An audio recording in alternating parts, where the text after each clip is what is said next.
अस्सलाम वालेकुम। आज हमने चैप्टर 6 स्टार्ट करना है जिसका नाम है डोजेज फॉर्म। फर्स्टली हम लोग ये डिफाइन करेंगे कि फार्मास्यूटिक्स क्या है। Pharmaceutics is the branch of pharmacy that deals with the conversion of new chemical entity, जिसे हमने एनसीई से रिप्रेजेंट किया है, मतलब कि कोई new drug, to proper dosage form like drug delivery system. एक ऐसा सिस्टम जिसमें आसानी है किसी भी मेडिसिन को पेशेंट में एडमिनिस्टर करवाने के लिए। It is also called the science of doses form design. ठीक है, हम इसे एक साइंस भी कह रहे हैं किसी भी डोजेज फॉर्म को डिजाइन करने के लिए। लाइक एक ऐसा डिजाइंड प्रोडक्ट जो ये अलाउ करे कि एक मेडिसिन जो है बॉडी में जाकर इफेक्टिवली काम कर सके, या बॉडी में हम लोग इफेक्टिवली जो है सेफली एडमिनिस्टर करवा सकें। Pharmaceutics converts a drug into a medicine. तो क्या है, हम एक ड्रग को एक मेडिसिन में इफेक्टिवली चेंज कर रहे हैं कि how will give the medicine to someone. फिर है हमारे पास what is drug delivery system. It is the administration of drug और medicine to the living system for their desired action in body.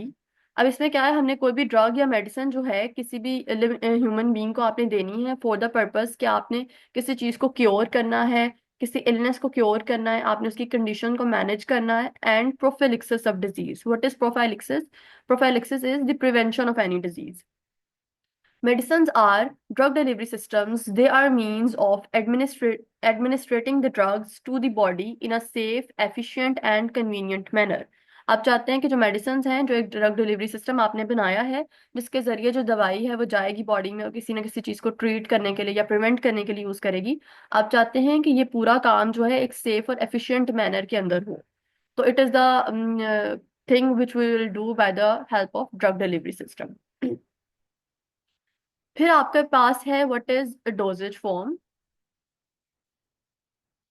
Doses form is basically the physical form of the dose of drug, के like जो दवाई है वो दिखने में हमें कैसी लग रही है। ठीक है, उसकी फिजिकल फॉर्म क्या है। Any pharmaceutical product which is ready to use by the patient is known as dosage form. एक वो इस तरह की सूरत हाल में होनी चाहिए कि वो ड्रग जो है वो इस तरह की फॉर्म में अवेलेबल है कि पेशेंट उसको यूज कर सकता है। तो फिजिकल फॉर्म हो गई and it is ready to use by the patient. अगर हम मेडिकल पॉइंट ऑफ व्यू से लाइक थोड़ा जनरल से हटकर बात करें तो इसकी क्या डेफिनेशन हो सकती है। Any pharmaceutical product which has defined shape. ठीक है, फिजिकल शेप उसकी डिफाइंड है and it has the prescribed amount of API. Any active pharmaceutical any active pharmaceutical ingredient, ठीक है, उसके अंदर जो है वो एक्टिव इंग्रेडिएंट प्रेजेंट है जिसमें जाकर उसके अंदर डिफरेंट एक्सीपिएंट्स भी प्रेजेंट होंगे। Dosage forms are essentially pharmaceutical products, typically involving a mixture of active drug components and non-drug components. Active components भी प्रेजेंट हैं और नॉन ड्रग कंपोनेंट्स भी प्रेजेंट हैं। नॉन ड्रग कंपोनेंट्स जो हैं वो उस डोजेज फॉर्म को सपोर्ट प्रोवाइड करने के लिए, स्टेबल करने के लिए हम जो है उस चीज में हेल्पफुल होंगे। और एक्टिव का काम है किसी जाकर चीज को ट्रीट करना। हम पढ़ेंगे आगे कि what is active and the active drug and non drug components. Firstly हमारे पास है what is drug, active ingredient, medicament या फिर मेडिसिनल एजेंट। ठीक है, this is a pharmacologically active ingredient in a medicine which has pharmacological action like aspirin, insulin, digoxin. ठीक है, आप डिस्प्रिन यूज करते हो, उसके अंदर एस्पिरिन है। ठीक है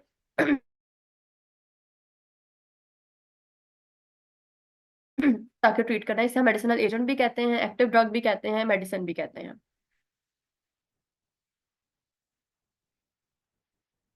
फिर हमारे पास है additives and excipients, these are the non drug components. ठीक है, ये हमारे पास क्या हो सकते हैं।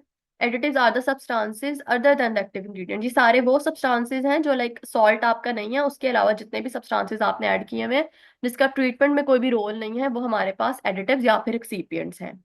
Additives are the substances other than the active ingredients in the formulation which don't have any pharmacological action. Treatment में कोई रोल नहीं है. They are used for many purposes to give a particular shape of the formulation, to increase the stability of any product. उसके test को और उसकी appearance को बेहतर करने के लिए हम यूज कर रहे हैं। क्या एडिटिव्स हो सकते हैं हमारे पास? डिफरेंट एडिटिव्स हैं। Surfactants, diluents, vehicles, bases, stabilizers, preservatives, colouring agents, flavouring agents and sweetening agents. ये सारे जो हैं हमारे पास एक्सीपिएंट्स, इनको हम डिटेल में आगे डिस्कस करते हैं।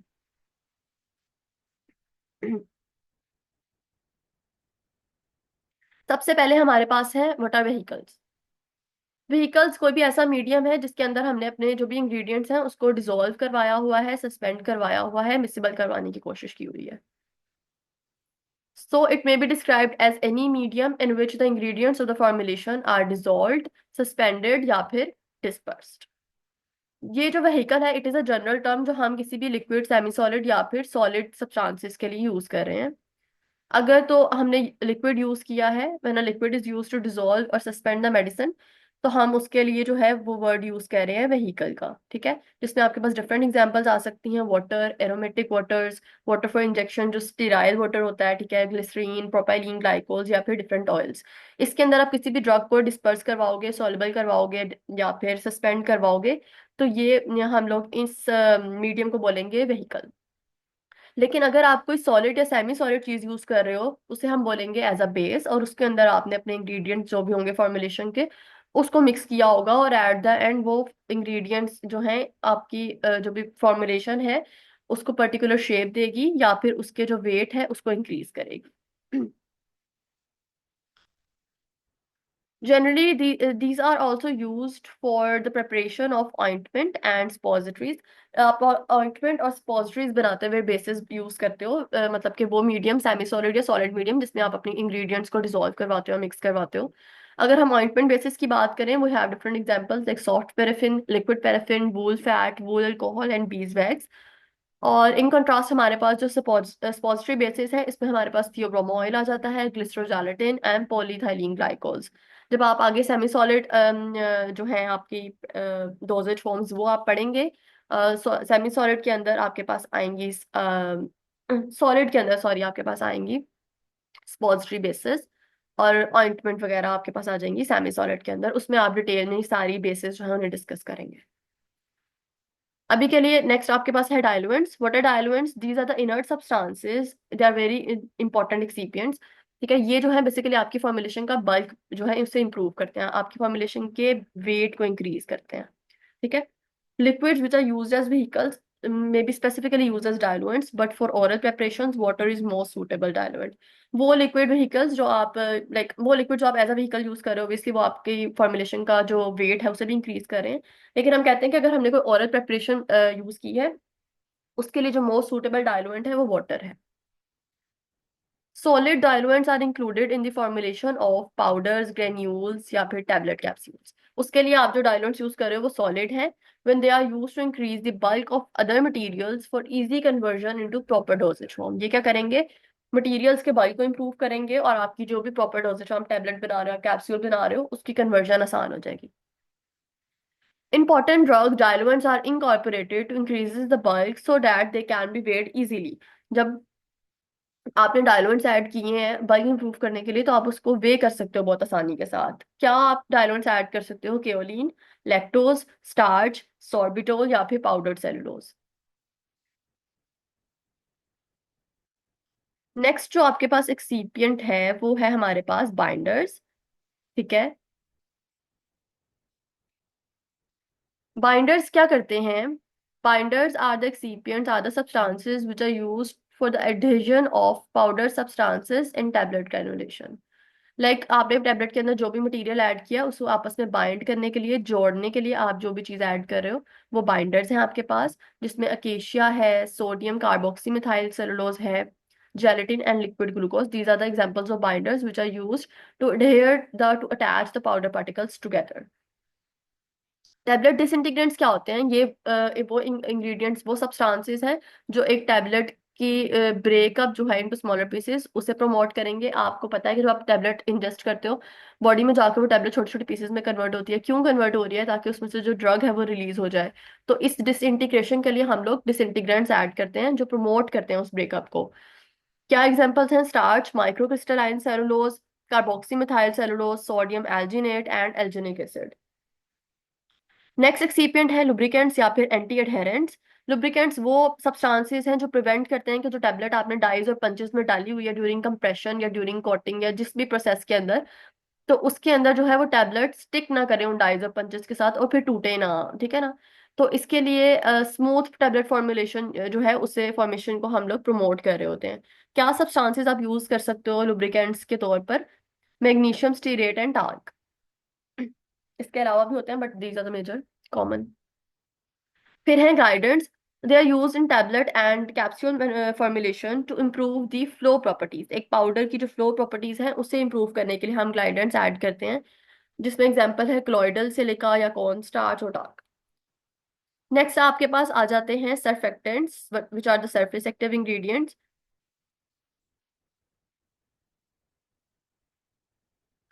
सर्फेक्टेंट्स क्या है? दे आर द सब्सटेंसेस जिसको हम ऐसे डिफाइन करते हैं, फॉर एग्जांपल हम दो लिक्विड या दो फेजेस हैं लिक्विड सॉलिड, आप उसे मिक्स करवाने की कोशिश कर रहे हो और वो आपस में मिसेबल नहीं है, तो आप जो है सर्फेक्टेंट्स ऐड करते हैं। जो दो लिक्विड्स के दरमियान या दो फेजेस के दरमियान की जो टेंशन है, जो प्रेशर वो एक दूसरे के ऊपर फोर्स एक्सर्ट कर रहे होते हैं, उस चीज को कम करता है और फिर एट द एंड वो दो फेजेस आपस में मिसेबल हो जाते हैं। This phenomena is commonly use to make two immiscible liquids miscible. तो इस प्रोसेस के जरिए क्या होगा, वो जो दो फेजेस आपस में मिसिबल नहीं थे वो अब क्या हो जाएंगे, एक दूसरे के साथ मिसिबल हो जाएंगे, एक दूसरे के साथ डिसॉल्व हो जाएंगे। The molecules of a surfactant consist of two parts. अब सर्फेक्टेंट के दो पार्ट्स होते हैं, one is the polar part and one is the non polar part. जो पोलर पार्ट है वो दूसरे फेज के हाईली पोलर पार्ट को अपनी तरफ अट्रैक्ट करेगा, और जो नॉन पोलर पार्ट है वो दूसरे फेज के लो पोलर फेज को अपनी तरफ अट्रैक्ट करेगा। और बाय दिस प्रोसेस ये इनकी जो इंटरफेशियल टेंशन है वो कम हो जाएगी और दोनों फेजेस जो है आपस में मिसेबल हो जाएंगे। हमारे पास क्लासिफिकेशन है सर्फेक्टेंट्स की: anionic surfactants, cationic surfactants and non ionic surfactants. Sulfated compounds like sodium lauryl sulfate, sodium cetyl sulfate, and diacetyl sodium, ये आप एज अ सर्फेक्टेंट यूज कर रहे हो। फिर आपके पास आ जाता है benzalkonium chloride, glyceryl, monostearate, spans and tools. Hydrochloride and suspending agents क्या हैं? These are the highly molecular weight solid substances which are added to water to produces the high viscous solutions। ये वो substances जिसको आप water में add करोगे या जिसके नतीजे में जो भी सॉल्यूशन सस्पेंशन और जेल्स बनेंगी वो ज्यादा विस्कस होंगी, ज्यादा थिक होंगी। तो इन्हें हम विस्कोसिटी इंक्रीजिंग एजेंट्स भी कह सकते हैं। जब एक सॉल्यूशन सस्पेंशन की विस्कोसिटी जो है वो इंक्रीज होती है तो उसके अंदर जो पार्टिकल्स हैं उनको सस्पेंड होने में ज्यादा टाइम लगता है। तो बाय दिस प्रोसेस हम विस्कोसिटी इंक्रीज करके जो सेडिमेंटेशन रेट है उसे रिड्यूस कर सकते हैं। इन्हें हम गम्स भी कहते हैं, ठीक है, पॉलीसेकेराइड्स और प्रोटीन्स भी कहते हैं।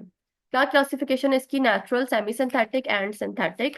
नेचुरल में आपके पास आ जाते हैं अकेशिया, डिफरेंट एग्जांपल्स हैं हमारे पास: acacia, tragacanth, agar, gelatin, casein, silica, colloidal alumina, bentonite and veegum. Semi synthetic में आपके पास है modification of cellulose, methyl cellulose, sodium carboxy methyl cellulose, hydroxy ethyl cellulose, hydroxypropyl cellulose, and synthetic, which are only a few, are used carbopoles and polyols।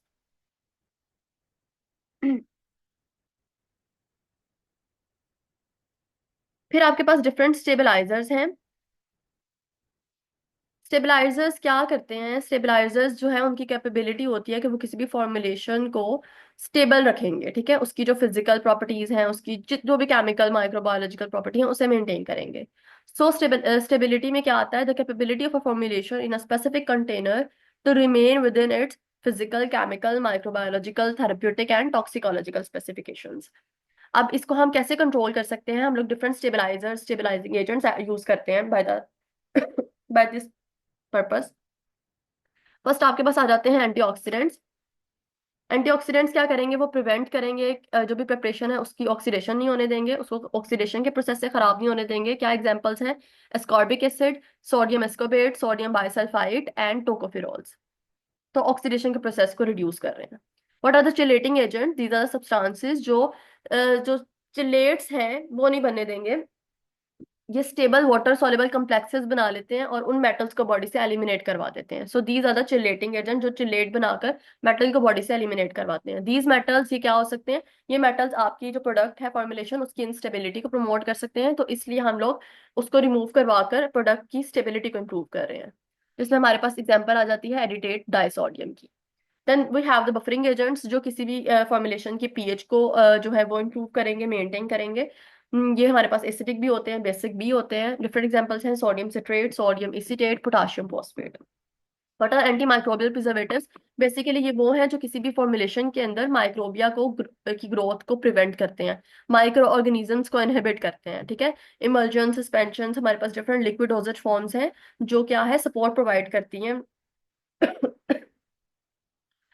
किसी भी micro organism की growth के लिए, क्योंकि वो लिक्विड है, वाटर जहां भी प्रेजेंट होता है, वाटर और कार्ब्स, वो गुड मीडियम होता है किसी भी बैक्टीरिया के ग्रो करने के लिए।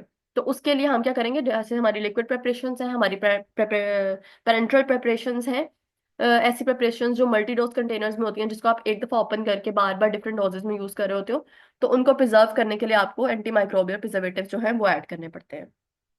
लास्ट हमारे पास आ जाते हैं फ्लेवरिंग एजेंट्स, जो किसी भी चीज के फ्लेवर को इम्प्रूव करने के लिए हम यूज करेंगे, ठीक है, to mask the specific type of taste of the preparation, thus making it more palatable, उसका टेस्ट इंप्रूव हो जाएगा तो ज्यादा अट्रैक्टिव हो जाएगी।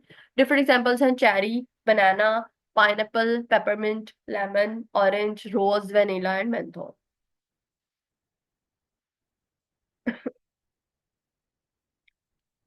Then we have the sweetening agents and coloring agents under the heading of excipients. What are the flavouring agents? Basically जो flavouring agents का purpose है वो यही है कि वो किसी फॉर्मुलेशन के फ्लेवर को इम्प्रूव करवाएंगे, ठीक है। और उसमें आप डिफरेंट फ्लेवर्स ऐड कर सकते हो, like cherry, banana, pineapple, peppermint, lemon, orange, rose, vanilla and menthol. उसने करना क्या है, पैलेटेबिलिटी को, टेस्ट को इंक्रीज करना है, अट्रैक्टिवनेस को इंक्रीज करना है, फ्लेवर इंप्रूव हो जाएगा। स्वीटनिंग एजेंट्स जो है वो किसी प्रेपरेशन के अंदर स्वीटनेस को इंप्रूव करेंगे, ठीक है, और जो उसका ऑब्जेक्शनेबल टेस्ट होगा, लाइक अगर वो बिटर है और उस वजह से जो पेशेंट है वो उसके साथ कंप्लायंस शो नहीं कर रहा, तो उसकी स्वीटनिंग प्रॉपर्टी इंप्रूव हो जाएगी by the addition of sucrose and other like lactose, mannitol, honey, glycerin, sorbitol and aspartate. Colouring agents किसी भी लिक्विड या सॉलिड प्रिपरेशन के अंदर कलर को इम्पार्ट करने के लिए हम यूज करते हैं, कॉटिंग में यूज करते हैं। Caramel, ferric oxide, chlorophyll, carotenoids, FD and C colours. उसके बाद हमारे पास different type of dosage forms हैं, ठीक है, जो हमने सारी आगे वन बाय वन करके डिस्कस करनी है। ये सारा आपका इंट्रोडक्शन था डोजेज फॉर्म के चैप्टर का। आगे डिफरेंट टाइप्स आ जाएंगी, ठीक है, लिक्विड डोजेज फॉर्म्स आएंगी, ठीक है, जिस फिर उसकी ये आपने सारी वन बाय वन करके एक्सप्लेन होंगी। फिर सॉलिड डोजेज फॉर्म्स आएंगी, और देन वी हैव पेरेंट्रल्स, जिसमें इंट्राक्यूटेनियस और इंट्राडर्मल है। 0.1 to 0.2 ml आप बाय दिस रूट जो है इंजेक्शन दे सकते हो बीनीथ द एपिडर्मस लेयर, जो आपकी स्किन की लेयर है उसके अंदर, उसके नीचे वाली लेयर से अगर हम जो है इंजेक्शन लगाते हैं तो उसे इंट्राक्यूनियस क्यूटेनियस या फिर इंट्राडर्मल कहते हैं। सबक्यूटेनियस है beneath the surface of skin, skin की सरफेस के नीचे अगर लगाएंगे तो 1 ml या उससे कम जो है प्रोडक्ट आप बॉडी में एडमिनिस्टर करवा सकते हो। Then we have the intravenous route, जिसमें जो ड्रग है डायरेक्टली ब्लड स्ट्रीम में इंजेक्ट करते हो आप, वेन में इंजेक्ट करते हो, जिसमें आप 1 ml से 500 ml या इससे ज्यादा की जो ड्रग है वो एडमिनिस्टर करवा सकते हो। फिर आपके पास आता है इंट्रामस्कुलर रूट, जिसमें आप मसल में इंजेक्ट करोगे और अप टू 2 ml जो है आप एडमिनिस्टर करवा सकते हो। लेस कॉमन यूज जो रूट्स हैं आपके पास वो इंट्राथीकल है, ठीक है, इंट्राआर्टिकुलर और इंट्राकार्डियक। मेजरली आप इंट्रावीनस, इंट्रामस्कुलर और इंट्राक्यूटेनियस वगैरह यूज करते हो। ट्रांसडर्मल जो है बाय द स्किन और टॉपिकली जो आप अप्लाई करोगे वो different lotions, liniments, ointment, creams, paste, powders और ट्रांसडर्मल पैचेस आ जाएंगे, जो आप बाय दिस रूट जो है वो बॉडी में एडमिनिस्टर करवा रहे हो। Gels, ear drops and eye drops. Inhalation routes में आपके पास nasal, decongestant solutions, inhaler, sprays और नेबुलाइजर्स हैं। फार्मास्यूटिकल इंसर्ट्स जो आप इंसर्ट करते हो into the body cavities, rectal, vaginal या फिर यूरेथ्रल के अंदर आप स्पॉजिटरीज, या फिर ऑप्थेल्मिक्स जो आप आई के अंदर इंसर्ट करोगे को ऑइंटमेंट। उसके बाद आपका जो मेजर टॉपिक है लिक्विड डोजेज फॉर्म्स वो स्टार्ट होगा, और हम वन बाय वन करके हर डोजेज फॉर्म को जो है वो एक्सप्लेन करेंगे।